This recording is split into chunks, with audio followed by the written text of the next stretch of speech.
그 권세, 그 모든 것들을 우리가 이제 소유하게 될 것입니다.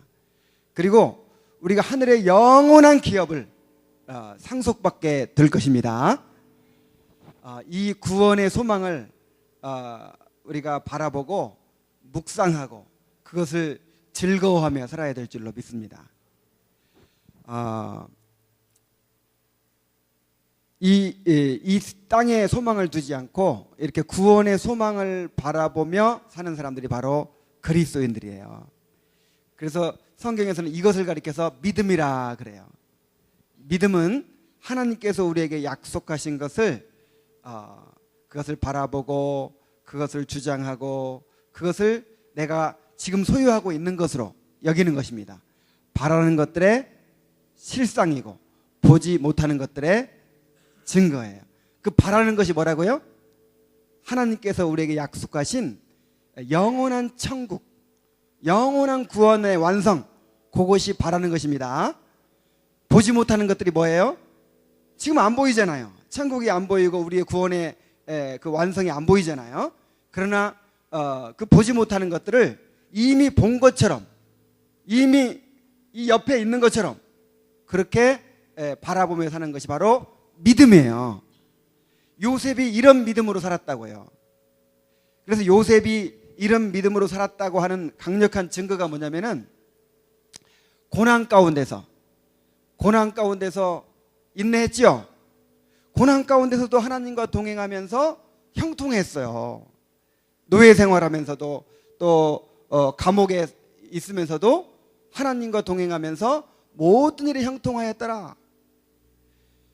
그런데 더 놀라운 것은 그가 이제 하나님의 축복을 받아서 이 애굽의 총리가 되고 부귀 영화를 누리게 되었는데도 불구하고 여전히 하늘의 소망을 바라보고 그렇게 하늘의 기업을 소망하면서 그렇게 살았다는 거예요. 요셉은 당시 세계 최고의 대제국, 문화적으로나 또 뭐 경제적으로나 군사적으로나 오늘날의 미국과 같은 그런 세계 최고의 대제국 애굽의 총리였어요. 거기다가 바로 왕이 요셉을 신뢰했죠. 그래가지고 모든 고난을 다 요셉에게 위임한 거예요. 그래서 요셉은 애굽에서 바로 왕 다음으로 큰 권세를 가지고 모든 것을 다 주장할 수 있는 그런 사람이었어요. 이 바닥까지 낮아졌던 요셉이 하늘까지 높아진 것입니다. 다시 말해서 인간이 가질 수 있는, 이 땅에서 가질 수 있는 모든 그런 권세와 영화와 부귀와 모든 것을 다 가진 거예요. 그런데 놀라운 것은 그런 모든 것을 가졌음에도 불구하고 그런 것들의 마음을 뺏기지 않았다는 거예요. 그래서 그런 것을 가졌음에도 불구하고 오직 하늘의 소망을 바라보고 하나님께서 허락하신 그 하늘의 기업을 바라보며 살았다는 거예요. 이게 쉬워요, 어려워요? 노예로 팔렸을 때, 그 다음에 감옥에 갇혔을 때 구원의 소망을 바라보고 하늘을 바라보고 사는 것도 너무너무 놀라운 일이에요. 그런데 이렇게 애굽의 모든 부귀 영화를 소유했음에도 불구하고 여기에 마음을 뺏기지 않고 하늘의 소망을 두고 살았다는 것은 더 놀라운 일입니다. 이거 안 가져봐서 잘 모르겠지요. 고난 가운데서 믿음을 지키는 것보다 부유해졌을 때, 높아졌을 때 믿음 지키는 것이 훨씬 어려운 거예요. 그래서 성경에 축복받은 다음에 믿음을 지킨 예가 거의 없어요. 거의. 요셉이라든지 또 누가 있죠? 다니엘이라든지 그 몇 명 외에는 없어요. 다윗도 마찬가지고 아무리 믿음이 좋고 하나님을 사랑했던 사람도 일단 축복을 받고 높아지면 이 마음이 그 아무것도 없을 때처럼 그렇게 하나님을 전심으로 의지하게 되질 않아요. 여러분 많이 경험해 보셨죠? 통장의 잔고가 올라갈수록 하나님 의지하는 강도가 약해지는 거예요. 오직 하나님만 바라봅니다. 그래야 되는데 통장 잔고도 바라보고 보험도 바라보고 그 다음에 새로 산 아파트도 바라보고 우리가 의지할 것들이 많은 거예요.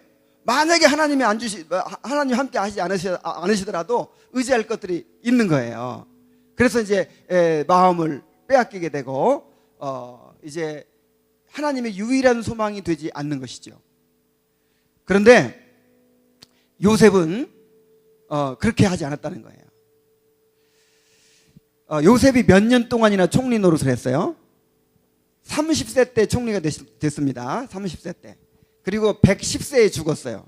근데 적어도 70년간을 애굽에서 최고 권력자로 살았어요. 그러면 여러분 한 4년 5년만 권력자로 살아도 뭐가 생겨요? 이 주변에 달라붙는 사람들이 생기죠. 이 권력으로 이 뭐냐면 이 힘의 이동이 생깁니다. 애굽의 모든 이 정치가들 권력자들이 누구한테 줄을 대려고 했겠어요? 요셉한테로 몰려들죠. 바로왕한테 찾아가면 요셉한테 가봐라, 요셉한테 물어봐라, 다 이렇게 하는데 전부 다 누구한테 집중하겠어요? 요셉한테 모든 권력이 집중하는 거예요. 그러면 그 요셉이 교만해질 수도 있겠죠. 그리고 내 마음대로 하고 싶은 것도 있겠죠. 그러니까 여기서 내 자식들 고관대작 시키고 명망가를 이루고 그 다음에 자자손손 이 애굽 땅에서 한번 터전을 잡아보자. 그리고 나서 나중에 하나님께서 가나안 땅 가라고 하시면 가면 되지. 그리고 나서 천국 가라면 가면 되지. 그럴 수도 있었어요. 그러나 요셉은 결코 그렇게 하지 않았어요. 하나님께서 높여주시고 하나님께서 축복을 주시고 하나님께서 그런 부귀영화를 허락해 주셨지만은 그런 것들이 요셉의 기쁨이 되지 않았어요. 그것이 요셉의 소망이 되지 않았다는 거예요. 오직 하늘의 영원한 구원과 하늘의 기업이 요셉에게 소망이 된 줄로 믿습니다. 그걸 어떻게 하냐? 성경이 그렇게 말하고 있어요. 요셉이 자기 아들들을 데려다가 야곱에게 축복을 받게 만들죠. 야곱이 그 아버지의 축복을 받으려고 사모했던 것처럼 이제 그 축복을 받게 만드는 거예요. 그리고 임종시에 어떻게 했다고 했습니까? 요셉은 임종시에 이스라엘 자손들이 떠날 것을 말하고 또 자기 뼈를 위하여 명하였으며 나는 이제 죽지만 하나님께서 여러분들을 돌보실 것이고 여러분들 반드시 애굽 땅 떠날 것입니다. 애굽 땅에 정붙이면 안 됩니다. 아무리 고센 땅이 비옥한 농경지이고 이 애굽 땅에서 우리가 애굽 사람들에게 대접받으며 살았지만은 이 땅에서 이렇게 축복을 받고 살고 있지만 이 땅은 절대로 우리가 정착할 땅이 아닙니다. 우리는 떠나야 됩니다. 언젠가는 떠나게 됩니다. 그렇게 이제 당부하고도 마음이 안 놓이는 거예요. 내가 죽거든 어떻게 하라고요? 내 뼈를 가나안 땅에 이장해달라고 맹세를 시키는 거예요. 반드시 가나안 땅에 이장해달라. 그러니까 요셉은 자기 자녀들과 또 남은 이스라엘 백성들이 절대로 애굽 땅에 마음을 붙이고 애굽 땅에 소망을 두지 않기를 바랬던 것입니다. 오직 하나님께서 허락하신 가나안 땅, 더 나아가서 하나님께서 허락하신 영원한 천국에 소망을 두기를 바랬던 거예요.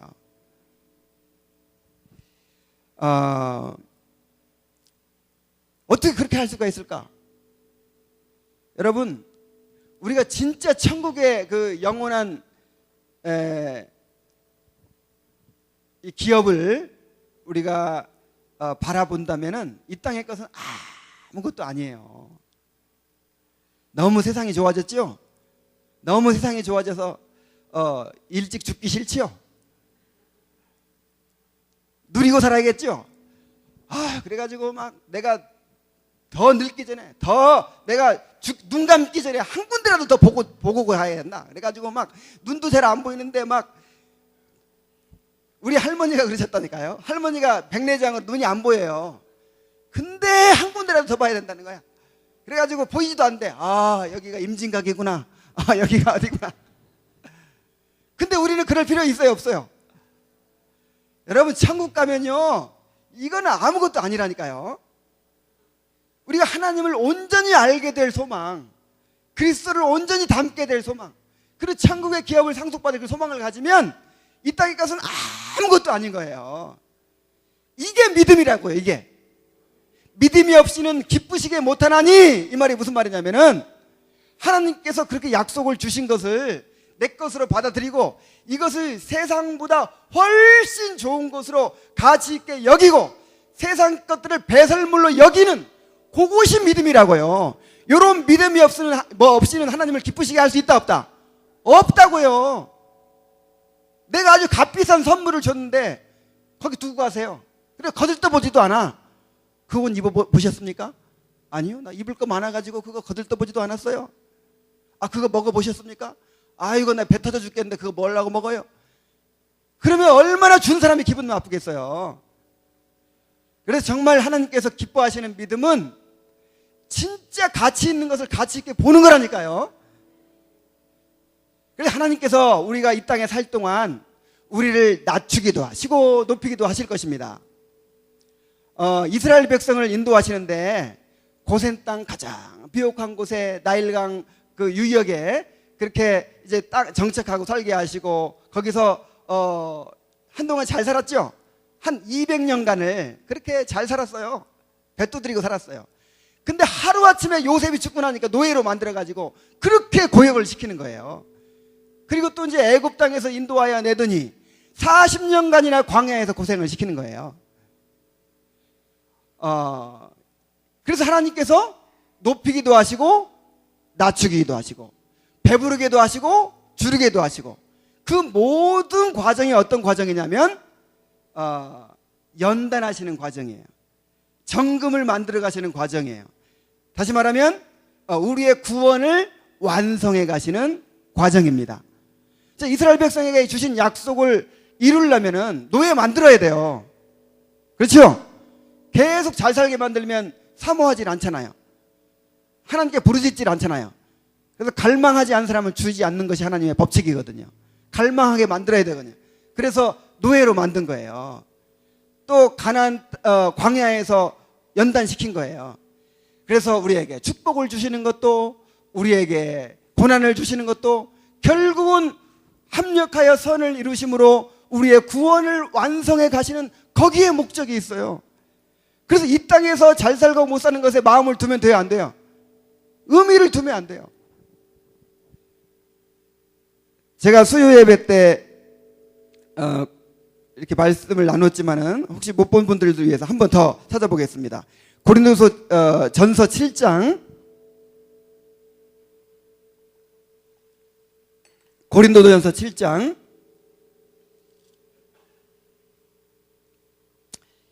29절입니다. 고린도전서 7장 29절. 형제들아, 내가 이 말을 하노니 그때가 단축하여진 거로 이후부터 안에 있는 자는 없는 자 같이 하며 우는 자들은 울지 않는 자 같이 하며 기쁜 자들은 기쁘지 않은 자 같이 하며 매매하는 자들은 없는 자 같이 하며 세상 물건을 쓰는 자들은 다 쓰지 못하는 자 같이 하라. 이 세상의 외형은 어떻게 됨이라? 지나감이라. 이게 무슨 말입니까? 우는 자들은 울지 않는 자 같이 하고 기쁜 자들은 기쁘지 않은 자 같이 하고 매매하는 자들은 없는 자 같이 하고 세상 물건을 쓰는 자들은 다 쓰지 못하는 자 같이 하라. 그러니까 세상에서 좀 고난당하고 남이 가진 거 못 가졌다고 요거 때문에 뭐 큰 의미를 두고 막 집착하지 말라는 거예요. 또 남이 가지지 못한 걸 내가 좀 더 많이 가졌다고, 이야 나는 너무 축복받았다, 나는 너무 행복하다, 이것 때문에 또 막 그러지 말란 말이에요. 있는 자들은 없는 자가 차라 말이에요. 웃는 자는 웃지 않는 자가 차라 이 말이에요. 뭐 안에 있는 자는 안에 없는 자가 차라고요. 안에 보기를 돌같이 하라고. 그런 말은 아니고 말하자면 요것이 전부가 아니라고 생각하라고요. 여러분, 심지어 가정의 행복조차도 이거를 목적으로 삼지 말라는 이 말이에요. 그럼 가정 안에 없는 사람은 어떻게 그럼? 지금 우리 교회 호래비들도 많은데.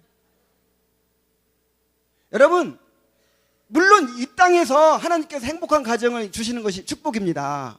그러나 이거 자체가 또 목적이 될 수는 없다 이 말이에요. 요거 자체도 우리가 이것을 위해 살고 이것을 집착하고 그런 대상은 아니라 이 말이에요. 그러니까 이 땅에 있는 모든 것들은, 심지어 가정의 행복조차도 이 땅에 있는 모든 것들은 절대적인 것이 아니라 이 말이에요. 있어도 감사. 여러분, 주신 거 감사하시기 바랍니다. 물질 주셨어요? 감사하세요. 물질 주시고 또 가정의 행복을 주시고 뭐 하여간 주신 거 있으면 감사하세요. 건강 주셔도 감사하고 모든 걸 감사하세요. 그렇지만 없어도 감사해야 된다 이 말이에요. 이거 자체가 우리 삶에 큰 절대적인 요소가 아니라 이 말이에요. 우리에게 절대적인 건 뭐예요? 구원입니다. 구원. 하늘의 영원한 기업입니다. 그래서 우리 담임 목사님이 가끔 이런 예화를 드시죠. 하나님께서 우리에게 예를 들어서 10조 원을 주셨어요. 10조 원. 너무 커서 이해가 안 됩니까? 좀 액수를 낮출까요? 자, 10조 원을 주셨어요. 10조 원을 주셨는데 어떻게 하다 100원짜리 하나를 잃어버렸어. 어떤 사람이 나한테 1,000원을 빌려가고 안 갚았어. 이것 때문에 멱살 잡고 싸우고 막 이것 때문에 속상하고 상처받고 이러면 되겠어요? 안 되겠어요? 10억이 아니라 10조를 주셨는데 실감이 안 나시는 모양이네. 그래서 이 땅에 있는 것들은 10원짜리 100원짜리 밖에 안 된다 이 말이에요. 하늘의 영원한 기업에 비해서는. 그래서 주어져도 그만, 안 주어져도 그만. 아시겠습니까? 그래서 요셉이 그런 태도로 살았다 이 말이에요. 근데 요셉이 노예로 살 때나 감옥에 살 때나 총리가 되었을 때나 같아요, 틀려요? 같아요. 노예로 살면서도 하나님과 동행하면서 형통한 거예요. 총리로 살면서도 하나님과 동행하면서 형통해요. 노예로 살 때도 하늘의 영원한 구원을 바라보고, 총리로 살 때도 하늘의 영원한 구원을 바라보고. 자, 이게 바로 그리스도인의 삶입니다. 이게 믿음입니다. 이게.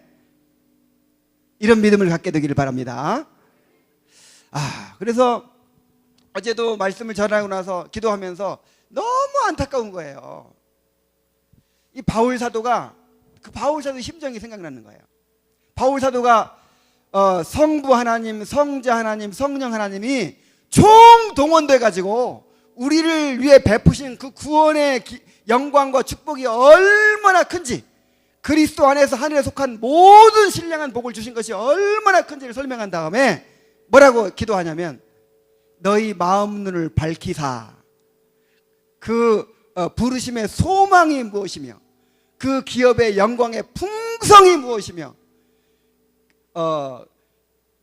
그의 이름을 위하여 너희에게 베푸시는 그 능력의 크심이 어떠한 것을 알게 하시기를 원하노라. 그렇게 기도하는 거예요.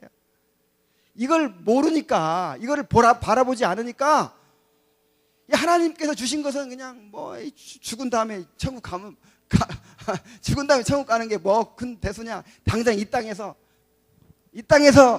뭔가를 좀 얻어야지. 여기에 사로잡혀 있는 거예요. 정말 하나님께서 여러분의 마음 눈을 밝히셔서 하나님께서 약속하신 것이 더 크게 보이고 그것이 절대적인 소망으로 여러분 마음에 자리하게 되기를 바랍니다. 그래서 우리가 이렇게 말하는 것은 이 세상에서의 도피를 말하는 게 아니에요. 이 성경은 얼마나 철저하게 현실에 충실하라고 가르치는지 몰라요. 무슨 일을 하든지 마음을 다해 누구한테 하듯하라? 죽게 하듯하라. 심지어 노예 생활을 하면서도 죽게 하듯하라는 거예요. 얼마나 현실을 강조하고 현실에 충실할 것을 강조합니까? 그런데 현실에 충실하면서도 우리의 소망은 어디에 있는 거예요? 하늘에 있는 거예요. 거기서 그리스도인의 능력이 나오는 거예요. 거기서 그리스도인의 증거가 나오는 거예요. 정말 이런 믿음을 소유할 수 있기를 바랍니다. 그래서 이런 믿음을 본받으라고 히브리서 11장에 계속해서 이야기하고 있는 거예요. 하나님께서 그런 믿음을 주시도록 기도하시기 바랍니다. 기도하겠습니다. 은혜로우신 아버지 하나님, 우리에게 영원한 구원의 약속을 주시고 영원한 하늘의 기업을 상속할 수 있는 상속자가 되게 하신 것을 감사드립니다. 아버지 하나님, 그래서 이 땅에서 살아가는 모든 삶은 우리를 상속자로 준비시키는 과정이고 우리에게 허락하신 구원을 이루는 과정입니다. 잘 사는 것도 큰 의미가 없고 못 사는 것도 큰 의미가 없습니다. 아버지 하나님, 고난도 축복이고 또 높여주시는 것도 축복입니다. 범사에 감사할 수 있는 삶이 그리스도인의 삶인 줄로 믿습니다. 오 아버지 하나님, 우리에게 이런 믿음을 주시옵소서. 아버지, 그래서 세상에 흔들리지 않게 하여 주옵소서. 고난 가운데서도 인내할 수 있게 하시고 축복 가운데서도 교만해지지 않는, 마음을 뺏기지 않는 성도들이 될 수 있도록 도와 주시옵소서. 그래서 세상을 이기는 성도들이 되게 하시고 세상에 감당치 못하는 그런 하나님의 자녀들이 되게 하여 주시옵소서. 예수님의 이름으로 기도하옵나이다. 아멘.